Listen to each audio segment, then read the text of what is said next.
Hello, welcome to On Point. I'm McKibbens. Most American children are encouraged to play all kinds of sports, and most parents are in the stands cheering them on until they get hurt. Sports injuries are becoming the hot topic in the sports world. New studies come out regularly on sports-related injuries like concussions, ankle sprains, knee injuries, back injuries, you name it. Sports injuries are also in the news because of the deaths of some notable athletes, including former USC Trojan star Junior Seau, who took his own life.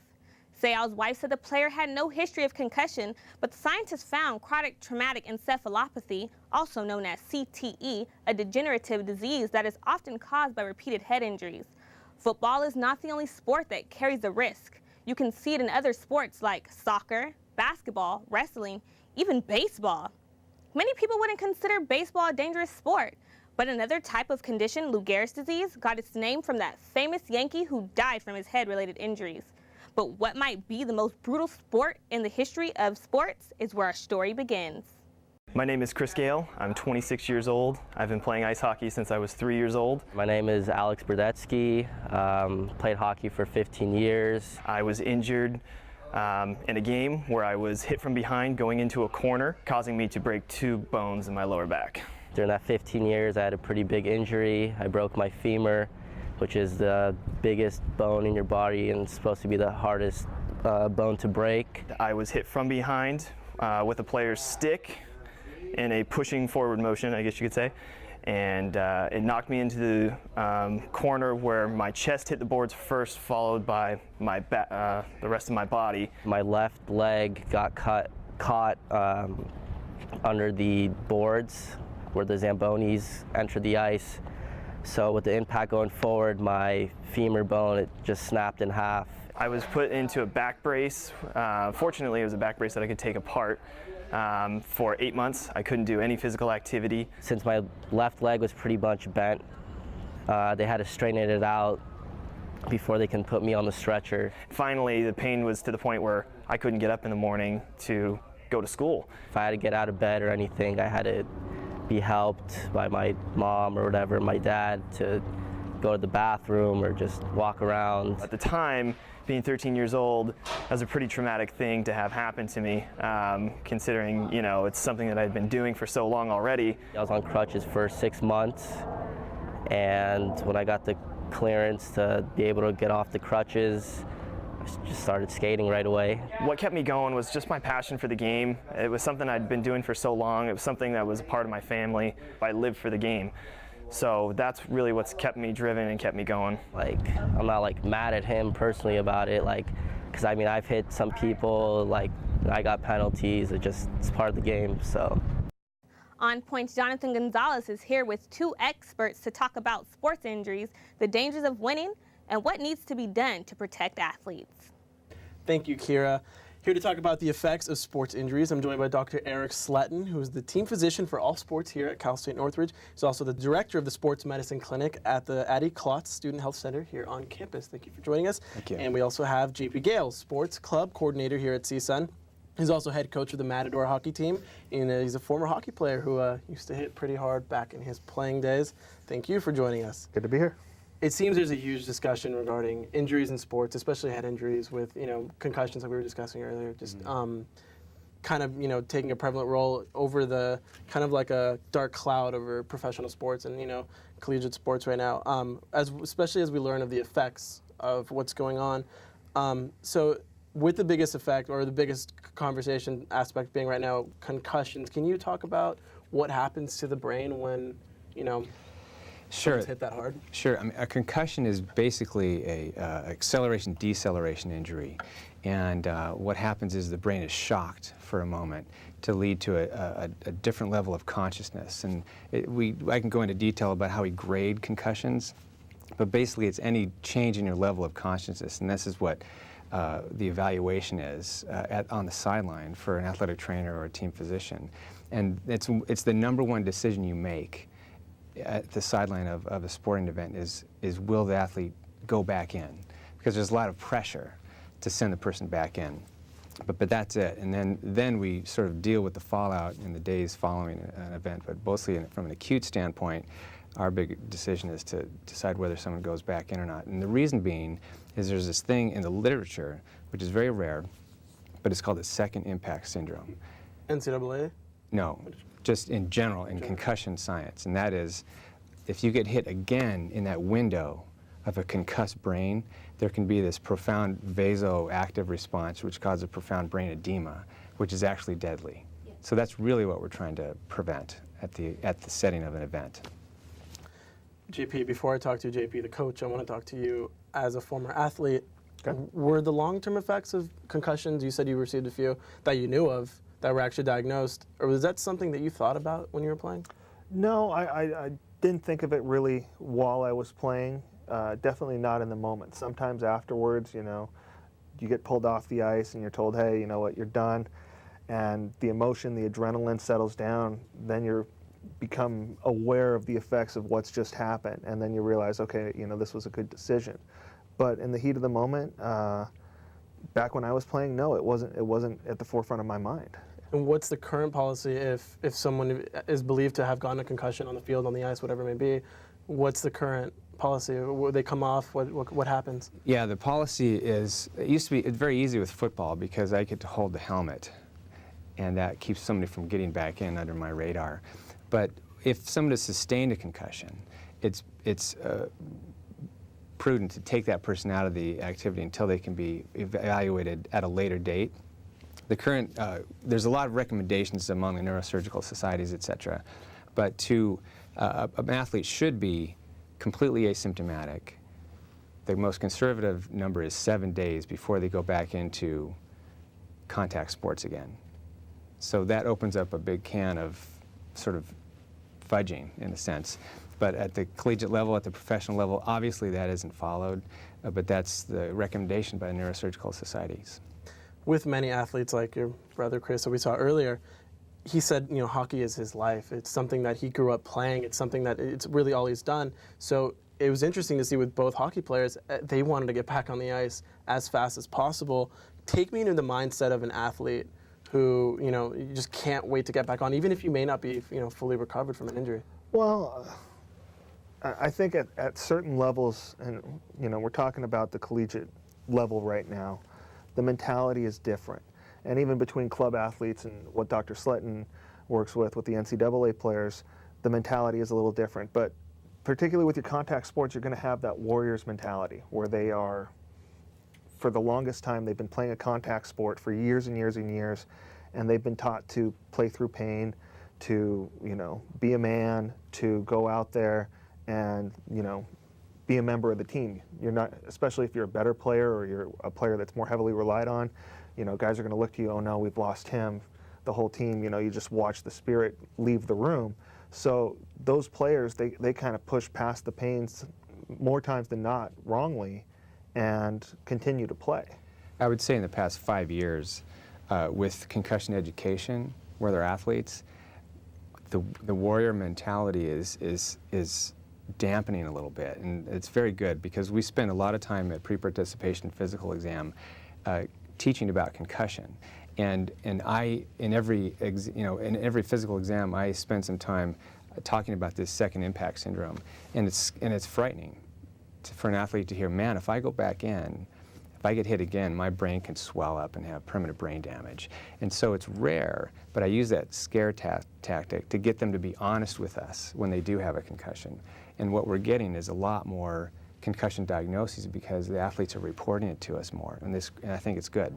You talked about you've had several concussions. What are some of the effects that you feel, some of the long-term effects you've seen because of them? Long-term effects, personally, I've had issues with vertigo, but other than that, just the vertigo for long-term. In the short term, dizziness, headaches, trouble focusing, bright lights being an issue, are all things driving at night that I've experienced after a concussion. And were you diagnosed? Do you think all of your concussions were Yeah, diagnosed? I believe all of my concussions were diagnosed. What are some of the other long-term effects? Well, I have a saying in my practice called different brains are different. And I have no way of predicting what the outcome is going to be from even one concussion. And we're not very good at quantifying concussions either. And now there's some new data on whether concussions even need to be part of the post-concussive syndrome, or this sort of long, sort of chronic traumatic encephalopathy that we talked about earlier on the broadcast. And so what I say is the worst things are seizure. I have a patient who's 50 and played football in high school and college, and he started getting seizures in his mid-40s. And the only thing we can tell is that it goes back to these early concussions. Obviously, dementia is very dramatic, and early dementia. And so we don't even have a good way to predict that. If there's a family history of dementia there, are you going to be at a higher risk for dementia if you have multiple concussions? Not necessarily. The whole idea of heading the ball in soccer is very interesting, because that's not a concussion. But they did a study on some girls, soccer players, and found that the number of headings that they did was directly related to some slowing of cognitive function from spatial issues and being able to remember things spatially. So these are subtle findings that we're getting in people a lot later. And so it's hard to assign a cause to these concussions, because for every one person who might have some subtle symptoms, there's 10, 20, or 50 who have nothing and may have had concussions. Do you talk to your players about, injuries and playing through injuries, and what's the policy on your team specifically? I mean, Well, what we've made, and I think Dr. Sletten hit it on the head, the last 5 years, a lot has grown when it comes to treating concussions. This last year, we finally got an athletic trainer on staff with sport clubs. All of our athletes go through baseline concussion testing. So, we test their cognitive abilities and their memory beforehand, and then the trainer keeps those notes, and then in the event of a possible concussion at a game, at a practice, she can go there, refer to the questions, and then put them through that same test and see how they score and make a judgment on whether it's safe for that player to return, if they even want to return. More kids now, like Dr. Sletten said, they're aware of the warrior mentality, and that's changed, I think, at this level. I'm unfamiliar with what's happening at the professional level, but that mentality, they're becoming more aware that, especially at the club level, I'm playing club because I love the game and I want to have fun while I'm here.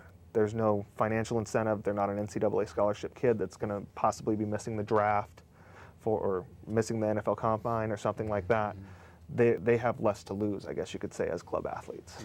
we actually spoke to a professional athlete, an LA Galaxy defender, who says that not playing in professional sports isn't an option. Let's go ahead and take a look at that right now.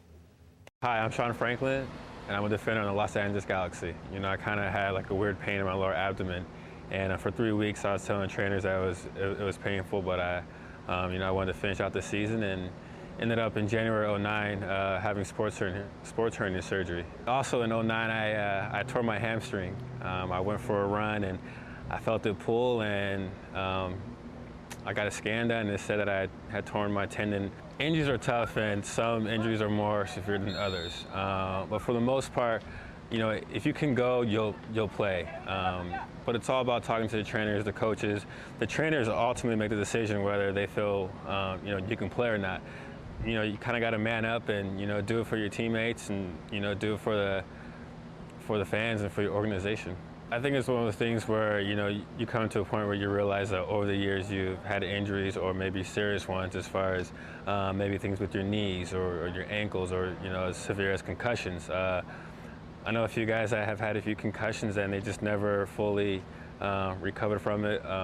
They've tried to work out, but they still get headaches, and it's one of the things where they got to be smart about it, for their future. And it's one of those things where you kind of got to get away from the game and realize that there's more out there than the sport you play. You have a family you have to support, and you want to be able to pick up your kids or run around with them. And at the end of the day, if it's something where I feel like it's going to jeopardize my future off the field, then I definitely will step away from the game. Is that a discussion that you've had with players before? Wow. Considering, you've had this many injuries, maybe you should really consider. I know you love the sport, but... Yeah, he had some great points. And I think that one of the most important ones was, and the hardest decision that I make is to disqualify an athlete. because sometimes I have to step in and say, look, and I have to be your 40-year-old brain for a second instead of your 20-year-old brain. And I have disqualified athletes for concussion and post-concussive syndromes that aren't going away. And this is a person who, one of my opening sort of lines with my athletes when I'm doing their physical is, you know, how old were you when you started this sport? And for women's soccer, for instance, it's invariably 4 years old. 4 years old, these people have been trained to do this job, and now they're at a place where that's what they've been conditioned to do, and there isn't much in the way of other options. And so that's really frightening. And then for a person who their entire social circle is wrapped up in these other, you know, teammates, to say in their senior year that they're not going to get to play is huge. So obviously we have some good sports psychologists on staff here to deal with that bereavement, and that's really what it is. But I have disqualified athletes, and they've agreed, but they really kind of needed me to do it for them. So every athlete needs an advocate who's willing to step in and say no. Does the NCAA require, do we as a, you know, at CSUN, do we require student education in terms of teaching our students about injuries? Is that something that you talk to your students, to your players about? For the sport club staff, which our students are not NCAA, they're sport club students. We talk to them. Really, the high-risk sports, ice hockey, boxing, jiu-jitsu, soccer, rugbies, we talk to them about concussions. We make that very clear. We make it obvious to them that if they have an issue, they can come to us. Part of the problem with a lot of these kids, and even at the NCAA level, is they're not educated on trainers. You know, you think about it, you're 14 years old, you're playing middle school, there's very few kids that are playing at an elite enough level to have an athletic trainer. You go to a high school, you have one trainer for so many different sports, you have a physician that you don't really see. They don't know how to take advantage of the athletic trainer, and they don't recognize when they have an issue with their body that they should report. And then they come to college, and all of a sudden the level has gone to much higher than it was in high school, and they're not prepared to deal with that and say, hey, you know, maybe is this something serious, or did I just sleep on my shoulder funny last night? Yeah, I would say I would agree with that when you get to the collegiate level, the skill is so much greater. Therefore, the risk for injury goes down. We have a rugby team here of people who just think men and women's rugby, and this is a new sport for these people, and they are getting hurt left and right because they don't know how to fall, they don't know how to tackle. And again, at the NCAA level, we have a certified athletic trainer for every sport. I teach young resident physicians in sports medicine, and they often cover the local high schools, for instance, for football. And they'll go and show up from Friday night, and they'll just say, okay, I'm the doctor, and let me tell you, that is the most frightening thing on the planet, to show up to a high school football game not knowing anybody, and you have a head injury for a visiting team member.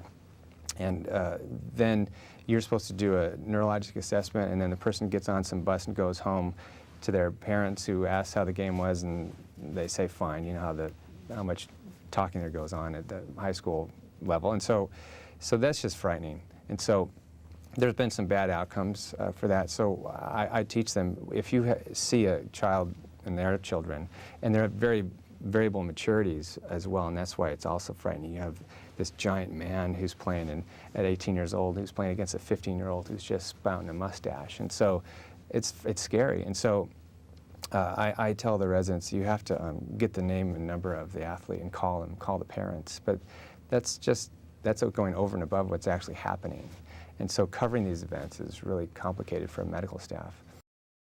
Packers, Vikings, Red State, Blue State. We come from different places. Uptown. But when we live united, we create real lasting change in the education, income, and health of our country. Real change won't happen without you. So give, advocate, volunteer, live united. Sign up at liveunited.org. When you were playing, or even when you look at your players now, did you ever think that, hey, you know, maybe this, I saw some of your videos, you hit pretty hard. I mean, did you ever think when you were going into a hit, like, hey, I might really hurt myself here, or I might hurt this other person and that may affect them later on, or was that something that, I mean?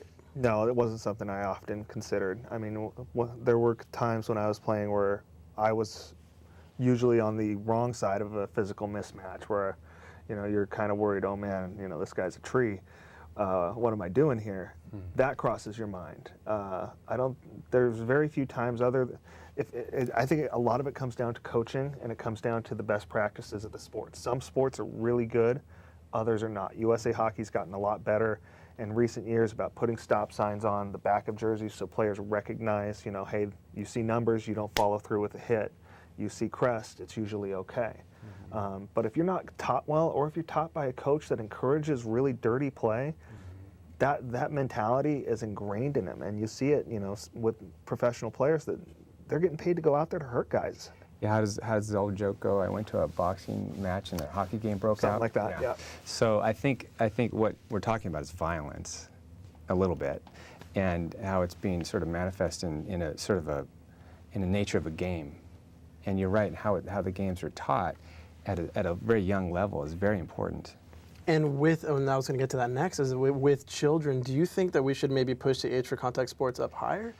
I mean, these kids are hitting at such a young age, it seems, whether it's hockey or even soccer or football. I mean, should we push that age up? Okay, I'm a father now of a 9-year-old who likes soccer. And she played at a club, she's playing at a club level, and we went down, I won't say where, but she just got taken out, and she's new to the game, and basically she was flat out on the field, and I said, okay, do I go out there? I'm a dad, I'm a doctor, I'm really mad right now, what should I do? And she got up and got over it, but I was really, I was almost ready to write an article about this because of the culture of the sport, because it is rough. And the women's soccer above men for knee injuries, concussions, way above what it is for men. And so I'm thinking about what that referee is teaching the kids, because at a 9-year-old level, that's teaching going on out there. It's not necessarily high-level skill. And so I would love to see that at a better, in a better way, change a little bit. But it might be a reflection of our culture these days. I don't know. But in hockey, is that? It's tough to say, because my dad played, and he played minor professional hockey, and from the time you start playing back in the 60s and 70s, there wasn't an age for learning to check. It was you started playing and you learned and you grew with it. And nowadays you don't start checking in hockey until 12, 13 years old, and kids have learned to skate. Some kids have been skating for 10 years at this point almost, and they don't know how to skate without putting themselves in a vulnerable position. So it's a double-edged sword. It's really tough to say, this would be better. The Canadians wait until 14 to start having checking hockey. I would argue the Canadians have the roughest and toughest version of hockey of any country in the world. So is that a good thing or a bad thing? I know more concussions come out of Hockey Canada than USA Hockey. So where do you put that? Do our teams do enough to protect athletes on the field and on the court, on the ice? As an NCAA Division I school, we've always led our conference in concussion and sort of injury management and injury prevention.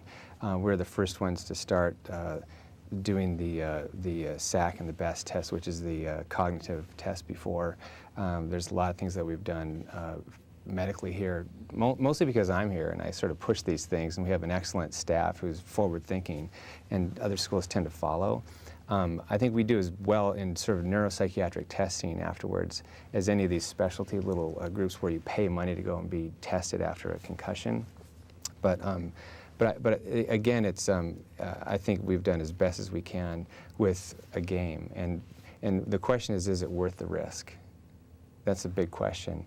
And the benefit so far seems to outweigh, but now the question's coming up that the long-term benefit may not outweigh the risk.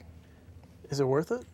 As a player, I mean, you go out there, you enjoy it, people love watching. It's not a secret. I mean, I think it's different from person to person. You ask somebody that, we'll take Bob Probert, for example, who's a former professional hockey player, committed suicide a few years ago, or I think he had a heart attack, but a lot of major post-concussion syndrome issues that manifested themselves throughout his career and after his career. I think he died at 44. I don't think that's worth it. For me, I would say, yeah, it was, and that might be short-sighted because I don't know what the long-term concussion effects are, but for me personally, the things I learned on the ice, the things I was taught, as Dr. Sletten said, the referees, the honor, the camaraderie, the teams, being a part of a team, the leadership, all of those skills, you know, despite taking place on the ice, are transferable into the workplace. They're transferable into a career. They're transferable into your life and your relationships and how you communicate with people. So when you take the sum total of everything, for me personally, it was worth it. But I think it's on a case-by-case basis. You can't speak for everybody. Yeah, I've always said if I were CEO of a company, my first question I would ask of my potential employees, did you play a team sport? Because team athletes understand working toward a common goal. But I would love to see some of the violence toned down. I would love to do that because I don't think it needs to exist, but we love it. We love our violence. As a culture, absolutely. And that brings me to my last question: is violence is, since the beginning of sport, really, that's part of the thrill. That's why part of why people watch sports, especially on a professional level. You know, is it possible to separate the violence from sports, and should we? You can, JP? I don't think it's possible. It depends on the sport. You know, it's separating the violence out of boxing or mixed martial arts is elimination of the sport entirely. I think at some point, kids and adults need to take personal responsibility and know this is what I'm doing and understand the effects of what's possible. I think what we've done is we've turned it into cage fighting.